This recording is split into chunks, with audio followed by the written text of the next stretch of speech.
आप देख रहे हैं वार्ता 24।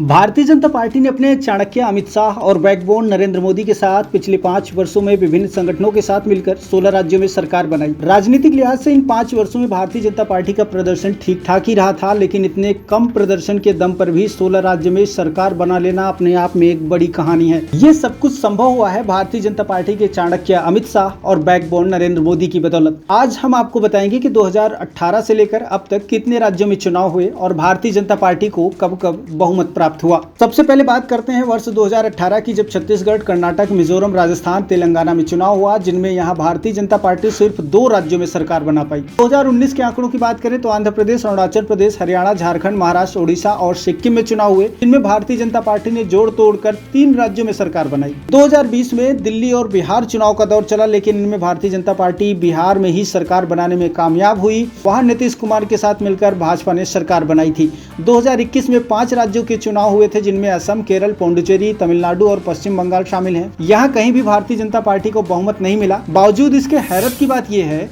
कि इस समय भी भारतीय जनता पार्टी ने 2 राज्यों में सरकार बना ली। 2022 की बात करें तो 7 राज्यों के चुनाव आयोजित किए गए, जिनमें गोवा, गुजरात, हिमाचल प्रदेश, मणिपुर, पंजाब, यूपी, उत्तराखंड शामिल हैं। इन चुनाव में भारतीय जनता पार्टी को 4 राज्यों में बहुमत प्राप्त हुआ, लेकिन भाजपा ने 5 राज्यों में सरकार बनाई। वहीं अब बात करें 2023 के चुनाव की, तो भाजपा को 4 राज्यों के चुनाव में से 1 राज्य में ही बहुमत प्राप्त हो सका। लेकिन हैरत की बात है कि त्रिपुरा, नागालैंड, मेघालय, कर्नाटक जैसे राज्यों में सिर्फ 1 राज्य में बहुमत प्राप्त होने के बाद भी 3 राज्यों में भारतीय जनता पार्टी ने सरकार बना ली है। कुल मिलाकर पिछले 5 वर्षों में 31 राज्यों के विधानसभा चुनाव में भारतीय जनता पार्टी को महज 6 राज्यों में बहुमत मिला है, लेकिन भाजपा के चाणक्य अमित शाह और बैकबोन नरेंद्र मोदी के दम पर भाजपा ने 16 राज्यों में सरकार बना ली। वहीं कांग्रेस की बात करें तो 5 वर्षों में 31 विधानसभा चुनाव हुए, जिनमें से 3 प्रदेशों में कांग्रेस को स्पष्ट बहुमत प्राप्त हुआ, जबकि 9 राज्यों में कांग्रेस सरकार बनाने में कामयाब हुई। इस तरह से देखें तो राजनीतिक समीकरणों को साधने में भाजपा कांग्रेस से ज्यादा महत्वपूर्ण साबित हुई। राजनीतिक समीकरणों को समझने में भाजपा के नेताओं ने बहुत ही बारीकी से एनालिसिस किया, जिसकी वजह से कांग्रेस को ऊंचाइयों तक पहुंचने में कामयाबी हाथ नहीं लगी और जितना कांग्रेसी सोच रहे थे उतना प्रदर्शन नहीं हो सका। सबसे बड़ा सवाल 2024 का है। क्या 2024 में एक बार फिर भारतीय जनता पार्टी केंद्र में अपना सत्ता लहराने जा रही है? जी हाँ, विधानसभा चुनाव के परिणाम के बाद लोकसभा के चुनाव पर सियासी कद्दावरों की निगाहें टिकी हुई हैं। भाजपा अपराध मुक्त, दंगा मुक्त और भ्रष्टाचार मुक्त शासन को प्राथमिकता के आधार पर लेकर चुनाव लड़ रही है, तो वहीं कांग्रेस भी इन्हीं मुद्दों को अपना हथियार बनाकर जनता के समक्ष है।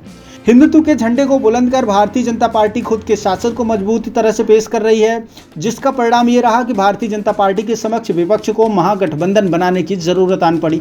लेकिन इस महागठबंधन के आगे भी भारतीय जनता पार्टी का विजय रथ रुक नहीं सका। उम्मीद जताई जा रही है कि नरेंद्र मोदी तीसरी बार अपने विजय रथ अभियान को जारी रखेंगे और केंद्र में एक बार फिर सत्ता का कार्यकाल बढ़ जाएगा। हाल ही में हुए नगर निकाय चुनाव की बात करें तो उत्तर प्रदेश में एक बार फिर से भारतीय जनता पार्टी ने क्लीन स्वीप किया है। 17 में से 17 मेयर भारतीय जनता पार्टी के हुए हैं। इनमें से नगर पालिका परिषद, नगर पंचायतों में भी भारतीय जनता पार्टी का दबदबा बढ़ा है।